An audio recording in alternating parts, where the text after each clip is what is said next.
I have an idea for my campaign, and it's been looming in the back of my mind for some time now. If I may read something to you. This metal cube is small, but when activated by speaking a command word, it grows to form a tower 20 feet square and 30 feet high, with arrow slits on all sides and a crenulated battlement atop it. The metal walls extend 10 feet into the ground, rooting it into the spot and preventing it from being tipped over. The fortress has a small door that opens only at the command of the owner of the fortress. Even knock spells cannot open the door. The adamantine walls of the ancient fortress have 100 hit points and hardness 20. The fortress cannot be repaired except by a wish, a miracle, which restores 50 hit points of damage taken. The fortress springs up in just one round, with the door facing the device's owner. The door opens and closes instantly at his command. People and creatures nearby, except the owner, must be careful not to be caught in the fortress' sudden growth. Anyone so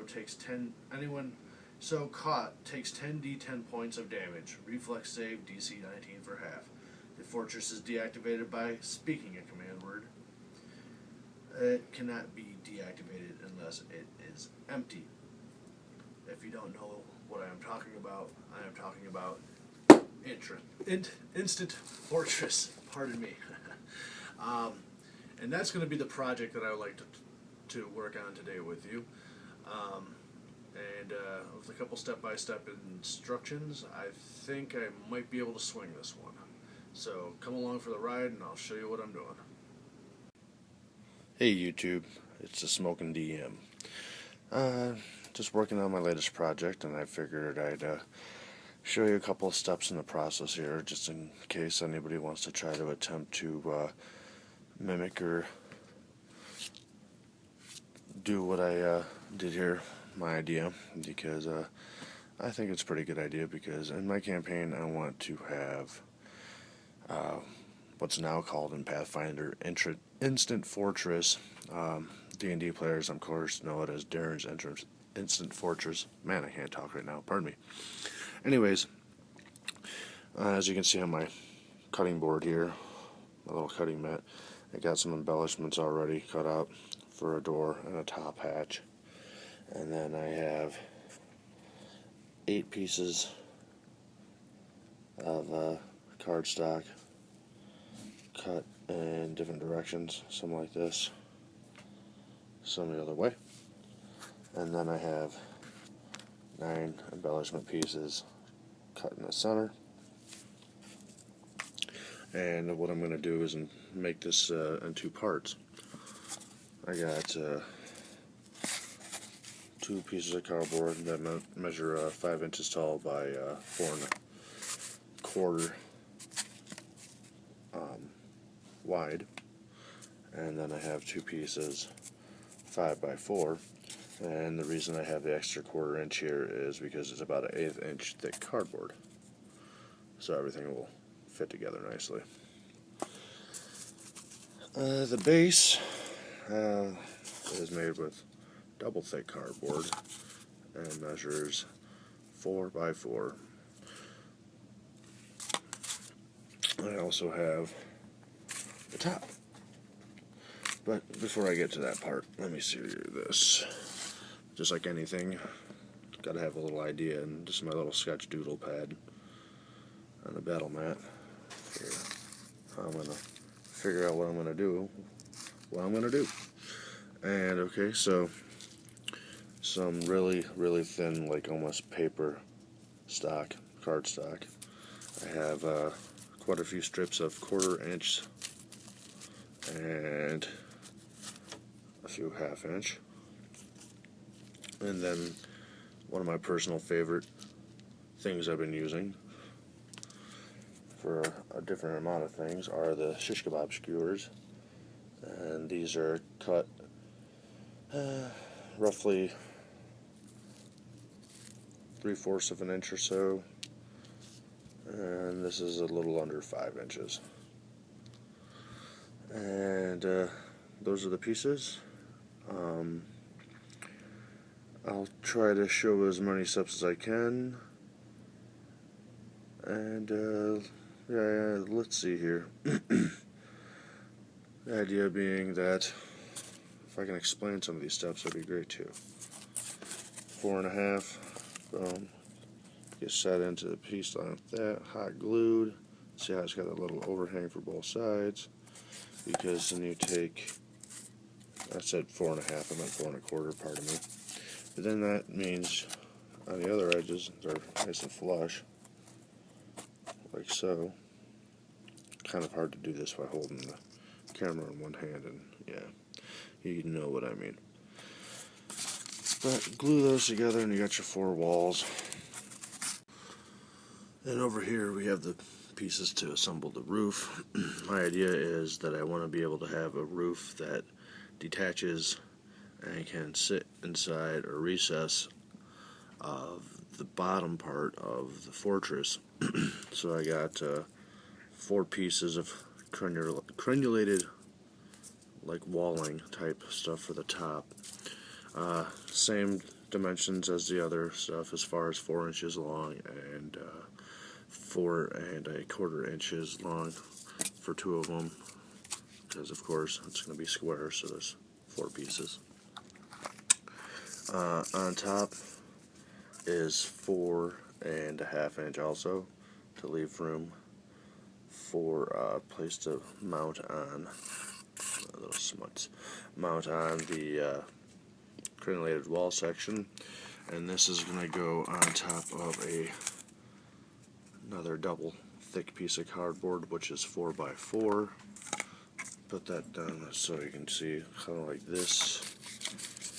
And if you imagine this is the bottom, you know, don't have it glued precise just now, but I'll kind of eyeball it because I use the trace to get around anyways. That's my dog. It's making tons of noise tonight. Anyways, glue that and then be able to flip it over like so. Put on the extra pieces, and then it'll plug and sort of sit into the top of the fort, and hopefully snugly. Everything is, at this point, is kind of just a trial by fire, see if it works. And also I'm working on these over here. Nothing really special, but I figured I'll show them. Different sized pieces of flocking, really, just on some cardstock. And the idea being, instead of having to do every tile and tile by tile flocking certain areas for hindered movement, just make a couple of these of different various shapes and sizes. That'll work in the inch system here. You can see, like on my cutting board I got here, silicone cutting mat. Well, good buy, really cheap, only a few bucks for one. But put them in different areas, and I think you get the idea. Pardon me. But I'll carry on and start assembling the pieces together and give you an idea of how I do this. But I'm going to do that tomorrow. Enough cutting today, obviously. So I'll wrap this up for now and pick it up tomorrow. Alright, new day, recharged energy, and show you a little bit more that I've done so far. As you can see, because I actually intentionally did the bright orange just to make it stand out that much better. Yeah, those are, if we can probably get some light, that'd probably help. But you can see the idea being is the one that's going to be glued together. This is going to be the outside. These will be the arrow slits to the tower. I also went a step further. Well, I showed you the skewer, but there you go. Use the skewer to make a ladder for the interior, more or less just for show. I mean, obviously you're not going to be able to stand a miniature on it or anything like that. But the problem now is I got all these pieces to put together, and I thought about it a bit last night before I fell asleep. Well, only mere moments after finishing that video, if you could tell from the sound of my voice. I was pretty bushwhacked at that moment. But I still thought of the idea of how am I going to paint this? Paint the interior if I put it together. So what I'm going to do is paint up the base and the 4 walls black, and then I'm going to actually hit the base with the standard stone and let that dry. And I'm going to put my normal gridding on the base here, the bottom, the floor, whatever, this thing, yeah, and hit the inside walls and try to get as that much as painted as possible, and then assemble that, and then do some more outside embellishments with my strips and yada yada, and bring it all together. So just wanted to give you a heads up of where I was at. Okay, now I have the roof section put together without any of the embellishments. The embellishments I will put on and show you afterwards, of course, but you can see what I was saying about that being the bottom, the double thick cardboard. So it's going to be like a plug, almost, is the idea when I finish it. And this will be on top, and it should look pretty sweet, hopefully. Now I'm going to do all the embellishments, and the embellishments serve two purposes also. Of course, first off, paint. It's going to make the paint look that much better. But secondly, it's going to give it some strength. At least that's the idea. Well, keep my fingers crossed. And I'm going to carry on to the next couple parts, put on the embellishment, and hopefully the paint will be dry on the bottom, and I can start putting that together after I paint it. And here we are with the top part with all the embellishments on it. Give it that extra strength, like I was saying before I stop recording again. And I got a little embellishment over here for the trap on top. And as you can see, I already started painting the interior walls.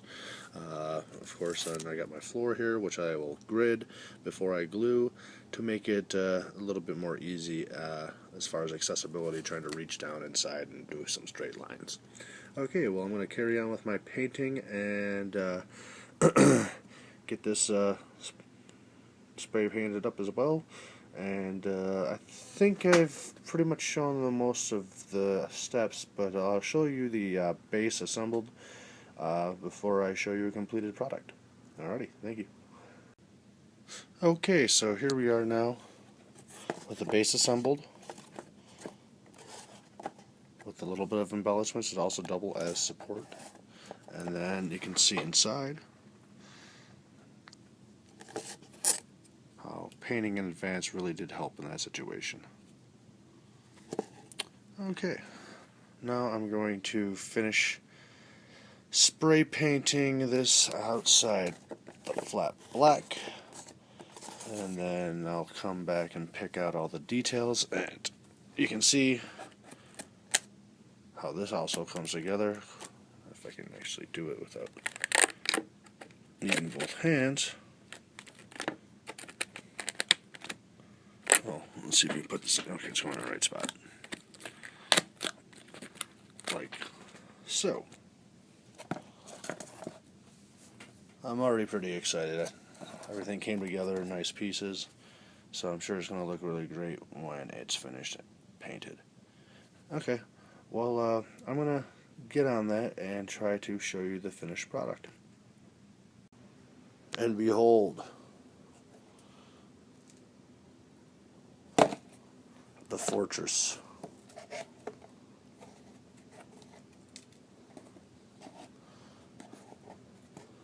Now, whenever somebody wants to use the item that I'm going to include in my campaign that I've been writing, and will continue to write until I feel it is done and ready, we have the instant fortress here.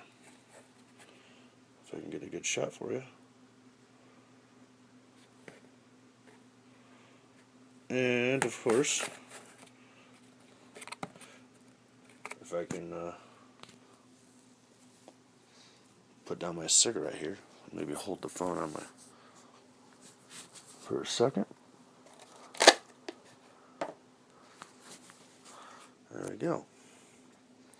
Pop open inside. Hey, there's a piece of orange paper in there still, though.